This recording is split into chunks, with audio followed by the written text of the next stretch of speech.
Alhamdulillahirabbil alamin. Segala puji bagi Allah Subhanahu wa taala. Allahumma shalli ala sayyidina Muhammad. Shalawat kepada baginda Rasulullah Muhammad sallallahu alaihi wasallam, tauladan dunia dan akhirat. Para bapak dan ibu jemaah yang saya hormati, malam ini saya akan memulai pembicaraan dengan menyampaikan satu cerita. Satu ketika seorang yang bernama Syekh Yazid Al-Bustami, beliau ini keluar dari rumahnya tengah malam sambil berjalan di lorong-lorong dan berjumpa dengan seekor anjing yang kurus dan penuh dengan penyakit kudis. Hampir seluruh bulunya rontok karena penyakit, saking menjijikkannya anjing itu. Setelah beberapa jarak antara anjing dan Syekh Yazid Al-Bustami mau diketemu, Syekh Yazid menepi dan mengangkat sarungnya, diangkat sarungnya. Nah, atas izin Allah anjing itu berkata. Jadi kalau Allah itu jemaah, tidak ada yang mustahil bagi Allah. Tidak ada yang mustahil. Kalau ada yang mengatakan tidak masuk akal itu anjing bisa bicara, orang yang tidak makan saja 300 tahun itu bisa hidup. Quran surah Al-Kahfi namanya pemuda Al-Kahfi, 300 tahun tidak makan dan tidak makan Tuhan, itu hebat. Kalau kita anggap jadi anjing tidak bisa bicara, nanti pada hari kiamat, menjelang kiamat akan ada binatang melata yang berjalan menggunakan perutnya akan bicara dengan bahasa manusia. Itu menjelang kiamat. Binatang itu namanya dambah. Coba cari di sini. Ini berita-berita tentang bagaimana sesuatu yang di luar alam manusia itu bisa terjadi kalau Allah berkehendak. Itu kita bilang Allah berfirman, "Idza arada syai'an ayyakula lahu kun fayakun." Kalau Allah berkehendak cukup berkata jadi maka jadi. Itulah bedanya kun fayakunnya Allah dengan kun fayakunnya kita. Kun fayakunnya kita itu ada proses Pak. Tapi kalau Allah ya tidak ada proses, tergantung kehendaknya. Kita kembali, anjing itu berkata kepada Syekh Yazid, "Tuan, kenapa diangkat sarungnya dan kenapa menepi minggir? Padahal kita mau ketemu ini, kenapa pagi kalau ketemu ini? Jangan mau minggir dan jangan mau pakai celanamu begini." Tuhan kata anjing, "Kalau kau angkat itu karena takut kau nak kena najisku, ya kan? Kata najis, ada najis. Ketahuilah Tuhan, seandainya dikasih pilihan sebelum diciptakan, kau mau jadi apa? Tentu saja tidak memilih jadi anjing. Iya, tidak mau juga jadi anjing. Saya mau menjadi makhluk yang lebih mulia daripada kami. Siapa itu? Ya kalau bukan Nabi ya Rasul, mau juga. Tapi karena qadarullah, ya tidak bisa. Allah ciptakan saya menjadi seekor anjing penuh dengan penyakit, ya saya terima. Tidak mengeluh saya, tidak seperti kalian manusia. Itu kata anjing Pak. Yang kedua, Tuhan, kalau kena di najisku, cukup kau 7 kali cuci dengan air, salah satunya kau campur tanah, maka hilang najisnya. Kan begitu fikirnya. Tak ada masalah, hilang najisnya. Tapi Tuhan, hati-hati nih. Kalau kau angkat jubahmu dan menepi atau minggir untuk menghindari saya, karena engkau merasa lebih baik, engkau merasa lebih mulia, engkau merasa lebih hebat, maka hati-hati Tuhan, kata anjing. Karena hatimu itu sudah bercokol najis kesombongan. Jadi begitu. Sementara najis kesombongan, kalau kau cuci dengan 7 air samudra, tidak akan hilang itu.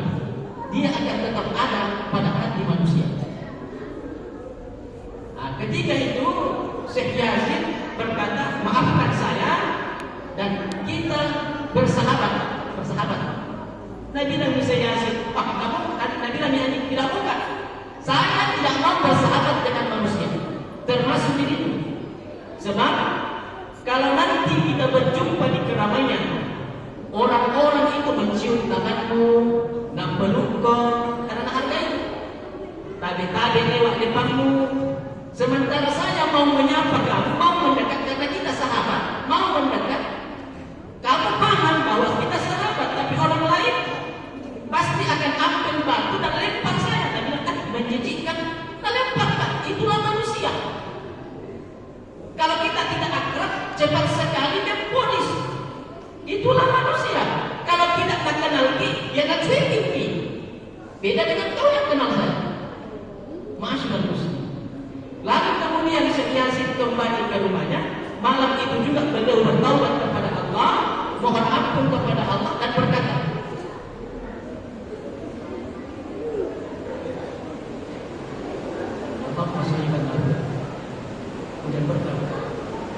berkata, ya Allah, kalau di hadapan seekor anjing saja saya tidak memiliki harga diri, lalu bagaimana nanti di akhirat ketika saya mati tidak membawa iman, tidak membawa amal, masih tidak ada harga diri saya nanti di akhirat.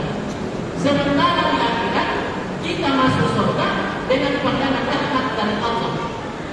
Lalu kalau tidak dipandang rahmat, bagaimana mau mencium bau surga? Jemaah yang dimuliakan, inilah sebabnya puasa didatangkan Ramadan oleh Allah Subhanahu wa taala. Tujuannya apa? Karena manusia memiliki hawa nafsu. Puasa itu menumbuhkan hawa nafsu. Bukan hanya sekedar makan minum yang ditahan, tetapi juga hawa nafsu kita. Maka untuk menumbuhkan hawa nafsu itu dengan puasa. Itu dengan puasa. Karena manusia kita ini ada satu sifat yang selalu menghiasi diri kita.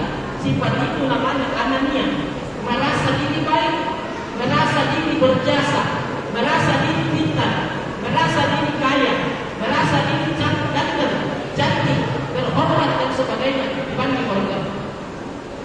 Ini kita manusia.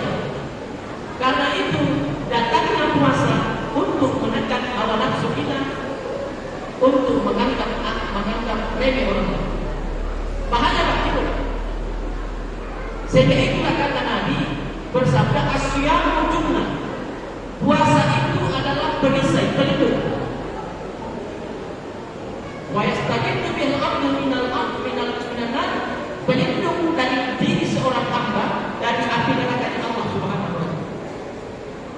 Makanya ini bahaya ini hawa nafsu kalau dia tidak dipuasakan, bahaya. Kapan hawa nafsu ini bersentuhan dengan popularitas, orang itu populer, terkenal, dan hawa nafsunya tidak mampu dia bendung, maka akan ada manusia berkata, saya lebih hebat daripada Tuhan. Iya. Dan itu tidak main-main. Dalam Quran diceritakan ada orang namanya Fir'aun. Saking populernya di masanya, terkenalnya di masanya, sehingga dia berkata, saya lebih terkenal daripada Tuhan. Ana rabbukumul a'la, sayalah Tuhan yang maha tinggi. Itu kalau tidak dipuasakan nafsu. Kalau hawa nafsu bersinggungan dengan harta, maka jemaah yang dimuliakan Allah, akan ada orang yang berkata bahwa saya kaya karena usaha saya, bekerja siang dan malam tanpa berdoa, tanpa ada campur tangan Tuhan. Tidak pernah jika saya sujud, tidak pernah jika saya berdoa, tidak pernah jika baca kitab suci. Ya murni karena kaya saya ini karena saya bekerja keras. Tidak ada campur tangan Tuhan. Tidak sama orang. Tidak sama orang. Siang malam dia sujud, siang malam dia berdoa, tapi tidak kaya-kaya, miskin. siang malam di masjid tapi tidak kaya-kaya. Orang ini karena dia tidak mampu menahan mempuasakan hawa nafsunya, bersinggungan dengan harta, maka terlahirlah sosok namanya Qarun. Di dalam Quran dicerita. Ini bahaya itu. Dan itu masyarakat muslimin, kalau kita buka Quran, dia adalah hudan lintas wa bayyinat, petunjuk bagi manusia. Maka Quran ini seimbang menceritakan kisahnya orang yang mempuasakan dirinya, hawa nafsunya, dengan orang-orang yang tidak mampu mempuasakan dirinya. Maka diceritakan pula kisah Nabi 25 Nabi Rasul. Diceritakan pula Luqman Hakim. Maka ada namanya surah Luqman, orang yang mampu menahan hawa nafsunya. Diceritakan pula Imran, maka ada namanya surah Ali Imran, keluarga Imran, satu keluarga mampu menahan hawa nafsunya. Berkali perwakilan wanita dalam Quran, ada namanya surah Maryam. Kalau orang Kristen bilang Bunda Maryam. Inilah wanita yang mampu menahan hawa nafsunya. Dia yang dimuliakan Allah Subhanahu wa taala. Rentetan inilah pilihan ada di tangan kita. Mau dipilih yang mempuasakan nafsunya, yaitu para nabi, para rasul, orang-orang soleh, atau mengikuti jejak mereka yang tidak mempuasakan hawa nafsunya, yang Qarun, Fir'aun dan sebagainya. Pilihan ada di tangan kita. Maka dari itu, jamaah yang dimuliakan Allah Subhanahu wa taala, puncak kebahagiaan orang-orang yang melakukan puasa, baik lahir dan batinnya, adalah menggapai kebahagiaan dunia dan akhirat, derajat takwa. Maka la'allakum tattaqun, itu ujung ayatnya. Makanya beda itu kalau orang yang terlanjur jatuh cinta sama puasa dengan orang yang tidak, yang hanya menunggu lebaran saja. Beda. Kalau orang yang menunggu lebaran itu bila-bila nah ibu, malam keberapa ini? Nggak ada jam terus malam ibu nggak masih lama, masih ada 5 menit 10 menit. Kalau menunggu lebaran. Tapi kalau orang yang betul-betul beriman, begitu malam nanti ke depan, Allahu Akbar, Allah, malam takbir. Kalau jatuh cinta sama puasa, tidak sibuk dia bikin buras, tidak sibuk dia panasi burasanya, tidak sibuk dia bikin ayam goreng, tidak sibuk dia bikin kontrol, bikin contoh, tidak sibuk dia. Dia menangis, Pak. Kalau kita cinta dengan Ramadan, dia menangis, ya Tuhan, mau pergi Ramadan, sementara saya belum menjadi orang baik. Maka itu saya akan ingat kata guru kami ketika melepas santri kembali ke kampungnya. Beda kami, guru kami berkata begini, anakku, santri dia maksud, anakku, kalau sekelas Ramadan tidak mampu membuat dirimu baik, maka tangisi dirimu. Itu bacaan guru kami, tangisi dirimu, sebab ada dosa, ada maksiat yang membuatmu merasa acuh tak acuh, biasa-biasa saja dengan Ramadan. Akhirnya dia berlalu karena tidak mendapatkan sesuatu kecuali lapar dan haus. Semoga Ramadan membantu kita menjadi pribadi yang beriman dan bertakwa kepada Allah Subhanahu wa taala, sehingga insyaallah derajat kemuliaan itu kita akan gapai bersama-sama. Amin ya rabbal alamin. Assalamualaikum warahmatullahi wabarakatuh.